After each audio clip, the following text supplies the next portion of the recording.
चूँकि अभी जो सूरत हाल हुई है सिर्फ पाकिस्तान की दाखिली सलामती नहीं बल्कि पूरे खित्ते की मुस्तकबिल से जुड़ा हुआ ये मामला है। पाक फौज के तर्जुमान लेफ्टिनेंट जनरल एम.एस. शरीफ चौधरी उन्होंने गुज़श्ता रोज़ एक प्रेस ब्रीफिंग की, ऐसी खुली और दो टोक उसमें उन्होंने बातें की जिनमें अफगानिस्तान और पाकिस्तान के ताल्लुकात, सरहदी सिक्योरिटी और फिर दहशत गर्दी के जो बढ़ते हुए खदशात हैं, इसके अलावा जो खित्ते की मजमूई सूरत हाल है उसका जो पूरा खाका है उन्होंने वो पेश किया। DGISPR ने यह भी वाजे कर दिया कि पाकिस्तान ना कभी छुपकर कार्रवाई करता है ना सिविलियन आबादी को वो निशाना बनाता है, और उन्होंने साथ में यह भी कहा कि पाकिस्तान एक मुनज़्ज़म रियासत है और रियासतें रद्द-ए-अमल भी रियासत की तरह ही देती हैं, इस तरह छुप बिल्कुल ऐसे है। ये उनको इसलिए बयान देना पड़ा या प्रेस कॉन्फ्रेंस इसलिए भी करनी पड़ी कि एक रोज पहले अफगान की जो उबूरी हुकूमत है उनके तर्जुमान ज़बीहुल्लाह मुजाहिद की तरफ से पाकिस्तान पर एक इल्ज़ाम लगाया गया था कि एक घर पर अटैक किया गया जिसके नतीजे में 10 अफराद की जान चली गई है।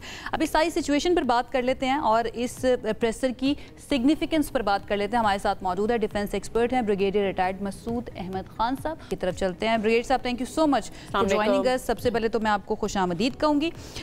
ये जो कल प्रेसर हुई है DGISPR की, आप इसको कैसे देख रहे हैं? और बड़ी इंपॉर्टेंट और बड़ी हम कह सकते हैं कि ओपनली DGISPR ने कहा है कि भाई हम एक रियासत हैं और रियासत रियासतों की तरह ही अटैक करती है या फिर कोई भी कार्रवाई करती है। क्या आप इसके ऊपर अपना तज्जिया पेश करेंगे?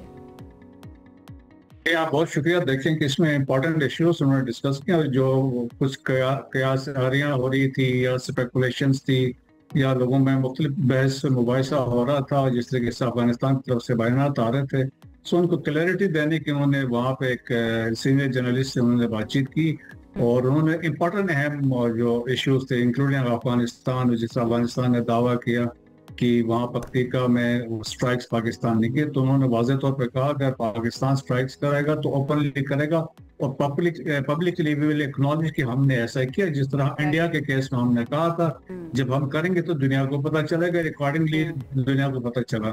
तो उन्होंने इसको रिजेक्ट किया कि उन्होंने प्रीएम्प्ट कर रहे हैं अफगान तालिबान रजीम, उनको वो अंडरस्टैंड कि कोई हो सकता है पाकिस्तान कहीं स्ट्राइक्स कर दे, जिस तरीके से दहशतगर्दी वो पाकिस्तान में करवा रहे। रिसेंटली कैडेट कॉलेज वाना है, अब रिसेंटली फ्रंटियर कांस्टेबलरी हेडक्वार्टर पे हुआ और जुडिशियल कॉम्प्लेक्स इस्लामाबाद में जो हमले हुए हैं उनके तमाम जो फुटप्रिंट्स है वो अफगानिस्तान से मिलते हैं, तो वो इसको बेसिकली प्रीएम्प्ट करने की कोशिश कर रहे थे। That is one thing. और फिर बाकी उन्होंने ये भी बताया कि जितने हमले पाकिस्तान में हुए तो अफगानी फुटप्रिंट्स भी हैं, सुसाइड्स भी तमाम इसमें अफगानी हैं। और तो it is not entirely depend on Afghanistan, क्या वो लोगों के फलाह बहबूद चाहते हैं या अपना वेस्टेड इंटरेस्ट चाहते हैं। So it is up to them कि वो उन्होंने ये भी कहा कि हम रेजिम चेंज करने। अफगान तालिबान की ये कोई स्ट्रैटेजी आपको नजर आ रही है? और अगर ये स्ट्रैटेजी है कि पाकिस्तान डेफिनेटली पाकिस्तान पर जो दहशतगर्दाना हमले हुए हैं उनकी ताने बाने आप बता रहे हैं कि अफगानिस्तान और अल्टीमेटली इंडिया से जाकर मिलते हैं, तो पाकिस्तान क्या हम ये कह सकते हैं कि जवाब देने का हक तो रखता है, अपने आप को डिफेंड करने का हक रखता है? क्या पाकिस्तान कोई इस तरह से कार्रवाई कर सकता है? डेफिनेटली उसके बारे में बता भी देंगे अगर कार्रवाई की जाती है। तो आप कैसे इसको जो है देख रहे हैं और आपको ये स्ट्रैटेजी लग रही है अफगान तालिबान की कोई?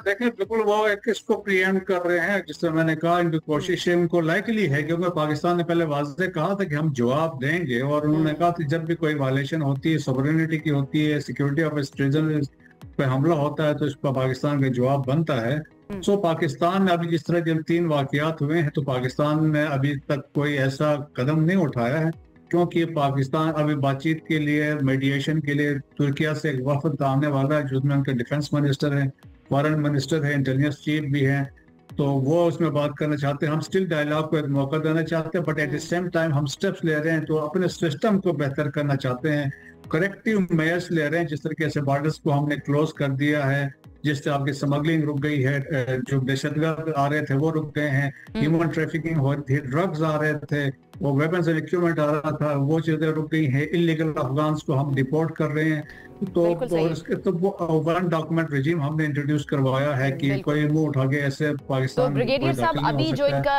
तरीकाकार है अफगान तालिबान का, अफगान रेजिम का, ये इंडिया से इंस्पायर्ड है? क्योंकि इंडिया को हम देख रहे होते हैं जब वो फॉल्स फ्लैग ऑपरेशन या झूठे दावे जब कर रहा होता है तो हम कहते हैं वो इजराइल से इंस्पायर हो रहा होता है, तो ये अफगानिस्तान तालिबान का जो तरीकाकार है ये इंडिया से इंस्पायर होकर कर रहे हैं इस तरह की हरकतें? जी बिल्कुल, अभी तो उसमें तो कोई शक नहीं है। देखें कि इंडिया अफगानिस्तान की एक हिस्ट्री रही है, चाहे वहां पे कम्युनिस्ट है, सेकुलर आए हैं या तालिबान आए हैं, इन सब का एक तो एंटी पाकिस्तान स्टांस रहा है, और सेकंड उनकी जो कनेक्टिविटी रही है वो इंडिया के साथ रही है। और करजई और अशरफ गनी के दौर में तो पूरे अफगानिस्तान को राह ही रन कर रही थी। तो अब दोबारा इनकी कनेक्टिविटी अब दोबारा होगी तालिबान रजीम के, और रिसेंट विजिट्स जो अभी पहले मुत्तकी किया था, अब उनके जो ट्रेड के मिनिस्टर हैं वो अब इंडिया में बैठे हुए हैं, बेसिकली सिग्नलिंग हमें करें। सो वहां से आप देखें कि अब जितने सोशल मीडिया अकाउंट्स है, जो हमला का 100 काल उन्होंने ड्रामा रचाया, तो वो इंडियन अकाउंट्स थे बेसिकली, मेनली वो जो पश्तून सरनेम के साथ एक्टिव हैं, तो कुछ अफगानिस्तान के अकाउंट से दोनों मिलके ये सोशल मीडिया को यूज कर रहे थे। तो मलाइन पाकिस्तान से अटैक आया है, और फिर वो तस्वीरें भी वही दिखा रहे थे जो अभी रिसेंट जंजीरे में लोग जख्मी हुए या कैजुअलिटीज हुए थे। सो ये देखें कि इंडिया, आप समझ ले, पीछे ब्रांड जो है इंडिया है। अब अफगानिस्तान हम वाज़े तौर पे कह सकते हैं अफगानिस्तान एक प्रॉक्सी बन गया है इंडिया, बिल्कुल प्रॉक्सी बन गया। मैं इसी तरफ आने लगी थी कि इससे पहले वाली जो गवर्नमेंट थी अफगानिस्तान की, उनसे तो कुछ हद तक एक्सपेक्ट किया भी जा सकता था, बल्कि बहुत हद तक एक्सपेक्ट किया जा सकता था कि आपने भी कहा ना कि रॉ ही चला रही थी उस वक्त अफगानिस्तान को।